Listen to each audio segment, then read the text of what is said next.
안녕하세요, 여러분. 우리는 이번 시간에 전자쌍 반발 이론과 분자의 구조에 대해서 배워보도록 할 거예요. 오늘의 학습 목표는 다음과 같습니다. 첫째, 전자쌍 반발 이론에 근거하여 분자의 구조를 모형으로 나타낼 수 있다. 두 번째, 중심 원자의 전자쌍 분포를 보고 분자의 구조를 예측하여 말할 수 있다. 그러니까 쉽게 말해서 우리가 저번 시간까지 루이스 전자점식들을 이용해서 분자 또는 원자의 구조를 식으로 나타낼 수 있었죠.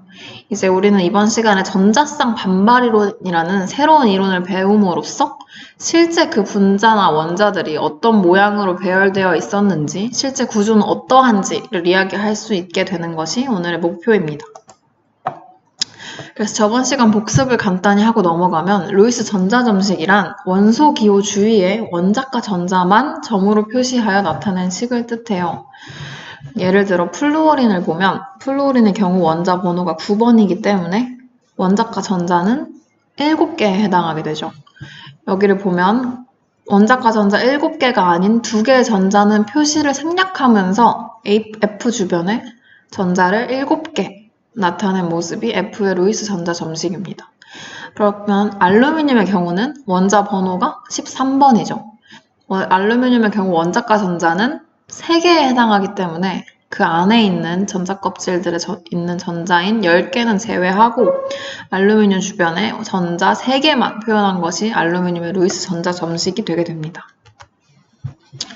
그래서 다음과 같은 화합물들은 전자 점식으로 나타낼 수가 있었어요. 염화 나트륨의 경우는 Na+와 Cl-의 결합으로, 이온 결합으로, 염화 칼슘의 경우는 Ca2+와 Cl- 2개의 이온 결합으로 등등등 나타내 볼 수 있었죠. 그럼 이 부분이 중요한 부분인데 우리는 이번 시간에 공유결합 화합물, 즉 분자의 구조를 나타내는 활동을 진행할 거기 때문에 H2O, NH3, CO2와 같은 공유결합 화합물의 구조식을 그릴 줄 아는 것이 기본적으로 필요해요. 그러면 이런 H2O의 구조식을 보면 다음과 같습니다. 이 H2O 구조식에서 공유 전자쌍수는 몇 개죠? 여기 하나, 둘 해서 2개에 해당하게 되고 비공유 전자쌍수는 중심 원자인 산소 주변에 하나, 둘 해서 비공유 전자쌍이 2개 있죠. 그리고 NH3의 경우는 공유 전자쌍수가 몇 개죠? N 주변에 하나, 둘, 셋, 3개고 비공유 전자쌍수는 다시 중심 원자에 비공유 전자쌍이 하나 있기 때문에 하나에 해당하게 됩니다. 그리고 CO2의 경우에는 C 주변에 이중결합을 이룬 산소가 2개 있기 때문에 공유 전자쌍수는 하나, 둘, 셋, 넷 해서 4개고 비공유 전자쌍수는 중심 원자인 C에는 없지만 옆에 있는 산소의 비공유 전자쌍이 각각 2개씩 있죠. 그래서 2개인 게 2개니까 4개에 해당하게 됩니다. 그럼 앞에서 배운 내용들을 바탕으로 이제 진짜 전자쌍 반발 이론에 대해서 들어가 보게 될 텐데 전자쌍 반발 이론이란 말 그대로 분자에서 중심 원자를 둘러싼 전자쌍들은 가능한 한 멀리 떨어져서 배치되려고 한다는 내용이에요. 전자는 모두 무슨 전하를 띠죠? 마이너스 전하, 음전하를 띠기 때문에 자석에서 같은 극을 마주대면 청력, 밀어내는 힘이 발생하듯이 전자쌍들도 각각 서로를 밀어내려고 합니다. 그래서 크게 구조를 나눌 때는 중심 원자의 비공유 전자쌍이 없는 경우와 있는 경우, 그리고 중심 원자가 여러 개인 경우 이렇게 3가지로 나뉘어서 생각하게 되는데 이번 영상에서는 중심 원자의 비공유 전자쌍이 없는 경우와 있는 경우 이렇게 2가지로 나누어서 수업을 간략하게 진행할 거예요. 자, 중심 원자의 비공유 전자쌍이 없는 경우 그리고 옆에 결합은 2개 있는 경우는 분자는 직선형을 띠게 됩니다.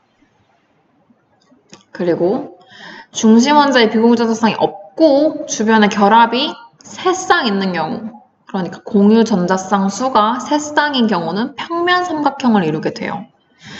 그리고 중심 원자의 비공유 전자쌍이 다시 없지만 주변에 결합이, 그러니까 공유 전자쌍이 4쌍인 경우 정사면체형을 이루게 됩니다.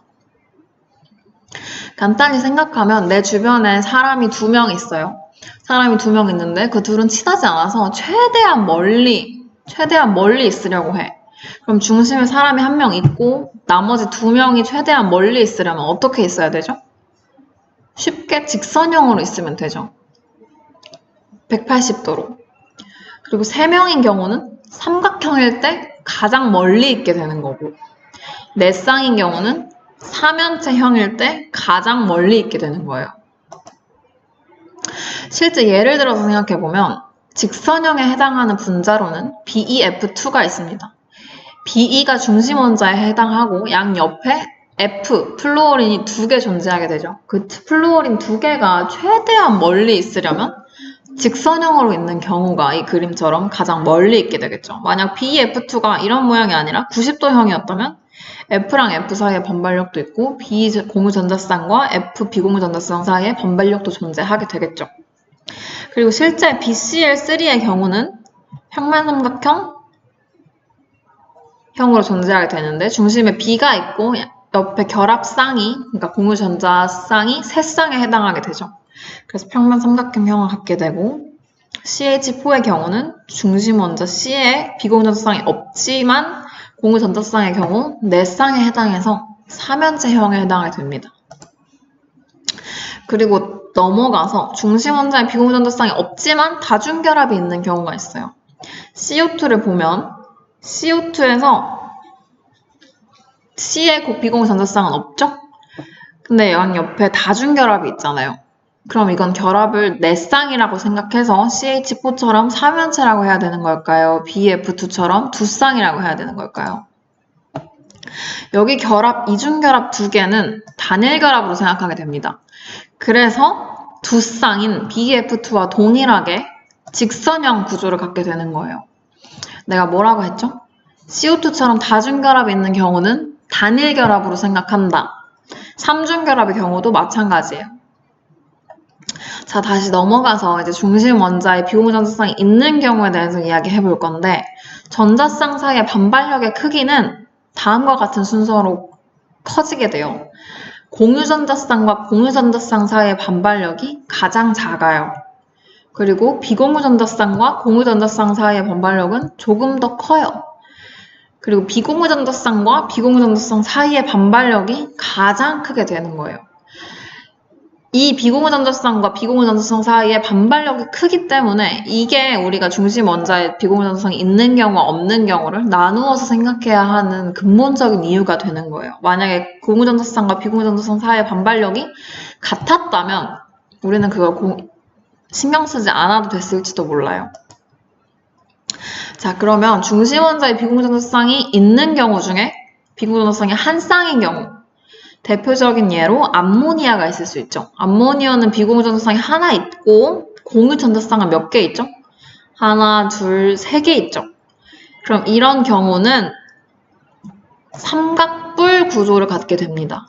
우리가 이번 수업 시간에 이런 모형도 직접 만들어 볼 거고 이런 구조도 실제로 아이패드를 이용해서 살펴볼 거예요. 결합 각의 경우는 107도를 띠게 됩니다. 그리고 비공유전자쌍이 2개인 경우, 중심 원자의 비공유전자쌍이 2개인 경우 대표적인 게 물에 해당하게 되죠. 물은 산소의 비공유전자쌍이 2개 있고 공유전자쌍은 2개 있죠. 이런 경우 구분형 구조를 띠게 됩니다. 직선형은 아니고 구분형이에요. 이 사이의 각도는 104.5도를 띠게 됩니다. 이건 여러분이 입체적으로 또는 수학적으로 계산하는 게 아니라 실제로 물의 구조를 살펴봤더니 104.5도고 구분형이더라를 이해하고 받아들이는 거예요. 그리고 이제 다음 시간에, 수업 시간에 중심 원자가 2개 이상인 경우에 대해서 다뤄볼 거예요. 내가 아까 처음에 분자의 구조를 나눌 때는 중심 원자를 기준으로 하는데, 첫 번째, 중심 원자의 비공유전자쌍이 없는 경우, 두 번째, 중심 원자에 비공유전자쌍이 있는 경우, 그리고 마지막으로 중심 원자가 2개 이상인 경우로 나눈다고 했죠? 지금 수업 시간까지는 중심 원자에 비공유전자쌍이 있는지 없는지를 가지고만 나눴으니까 중심 원자가 2개 이상인 경우, 예를 들어 CH3OH 같은 메탄올은 어떻게 할지 다음 시간까지 생각해 오는 착한 학생들이